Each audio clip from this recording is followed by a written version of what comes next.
আসসালামু আলাইকুম। এখানে 20টার মতো বাচ্চা আছে প্রায়, সবগুলাই আছে মুরগির বাচ্চা।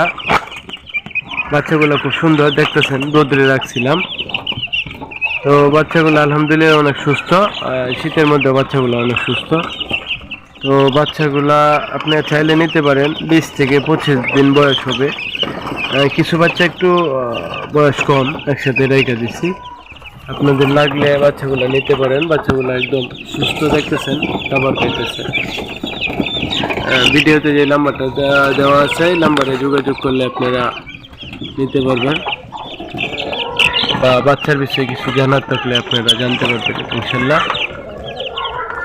বড় মুরগিগুলা দেখানো যায় না, কারণ হচ্ছে বড় মুরগিগুলা দেখাইলে একটু চ্যানেলের প্রবলেম হয়। আপনি জানেন ইতিমধ্যে, যারা আমার ভিডিও দেখেন সবাই, আমার একটা অনেক বড় চ্যানেল ছিল, বড় বলতে গেলে অনেক সাবস্ক্রাইবার ছিল। তো বড় মুরগিগুলা দেখানোর ক্ষেত্রে মনিটাইজেশন সহ চ্যানেলটা ছিল নষ্ট হয়ে গেছে। এই জন্য মূলত আমি বড় মুরগিগুলা দেখাই না আর কি। আপনাদের কারো দেখতে চাইলে আমাকে ভিডিও কল বা ভিডিও চাইলে আমি বড় মুরগিগুলোর ভিডিও আপনাদেরকে দিতে পারবো ইনশাল্লাহ। তো আজকের ভিডিওটি এতটুকুই। সবাইকে মন আল্লাহ তাআলা ভালো এবং সুস্থ রাখুন। আসসালামু আলাইকুম।